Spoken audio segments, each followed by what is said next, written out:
All right, so today we're diving into one of the most influential and, honestly, one of the most mysterious political texts in history, Kalila wa Dimna.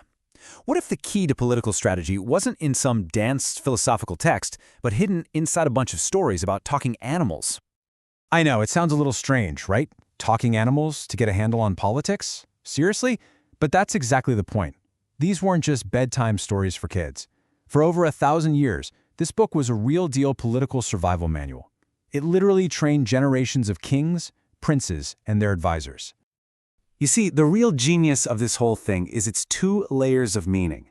This isn't just a book of fun stories. It's a political handbook. And it was designed to do two things: teach rulers, and maybe more importantly, protect the person who wrote it. And this is where it gets really clever. On the surface, yeah, you've got these fun stories, a lion king, some pretty smart jackals, but underneath all that, that's where you find the real meat. Every story is an allegory, a lesson about how to govern, about all the traps you can fall into in a royal court. But protect its author? Why would he need protection? Well, that gets us to the core problem this book was trying to solve. How do you tell the truth to powerful people without, losing your head? To get it, we got to take a step back in time, into the world of its most famous Arabic adapter, Ibn al-Muqaffa. So picture this. Ibn al-Muqaffa is living through this period of just absolute chaos. He sees one ruling dynasty get brutally overthrown and a new, violent one take its place. In that kind of environment, being an advisor to the new guys in charge, that's not just a job, it's a high-wire act. One wrong word, and you're done. Seriously. So using these animal fables, it wasn't just some cute literary trick. It was a genuine survival strategy. It was how you could tell the king some really hard truths without it technically coming from you. A way to give advice and keep your head, literally. So, you have the context, but how did it actually work? What was the solution here? Well, it all comes down to the genius of allegory. It acts as both a shield and a really powerful teaching tool.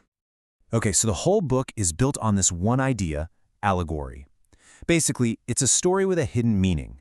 You have what's happening on the surface, but the real point is the symbolic message underneath. The animals and what they do, they're not really about animals. They're stand-ins for real political players and situations. Think of it like a secret code. The whole animal kingdom is just a mirror of the royal court. The lion? He's the king, right? Powerful, sure, but maybe a little gullible. The jackals? They're the advisors, the courtiers buzzing around him. And the ox? Well, he's the powerful ally, or maybe even a rival that everyone's watching. Okay, so how does this work in a real story? Let's take the most famous one from the book to see how it all comes together, the story of the lion and the ox. So, this plays out like a classic political thriller. You've got this ambitious jackal, Dimna. He weasels his way into the king's inner circle. Then, he starts planting these little seeds of doubt, playing on the lion's fears, whispering lies about his most trusted friend, the ox.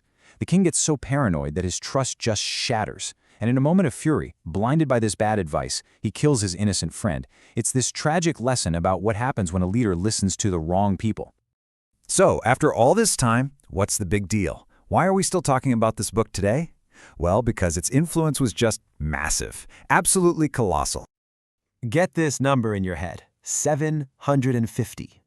For 750 times years, before Machiavelli ever sat down to write The Prince, Kalila wa Dimna was the guide to politics and survival for a huge chunk of the world. I mean, its legacy is just enormous. And the journey this book took is pretty incredible on its own. It started in India, made its way to Persia, then got translated into Arabic, where it became this huge pillar of thought. From there, it just spread everywhere, throughout the Arab Muslim world, and then eventually all the way to Europe.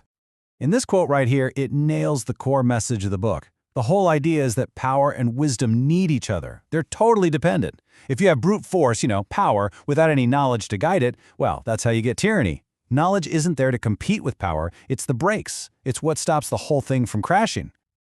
So in the end, the book doesn't just wrap everything up nicely. It leaves us with this big, fundamental question. And it's a question that's just as real today as it was back then. Who's the bigger threat? The powerful ruler who's maybe a little naive and easily swayed, or the super smart but totally malicious advisor who has their ear? That's the core dilemma, isn't it? You've got the flawed leader versus the bad advisor. The book doesn't really give us a simple answer. And maybe that's the point. That tension, that's always going to be at the center of how we deal with power. Which brings me to a final question for you. Kalila wa Dimna was this incredible tool for telling truth to power when it was dangerous to do so. So, what are our fables today? What stories do we use, in our art, our comedy, our media, to get those difficult truths across to the people in charge?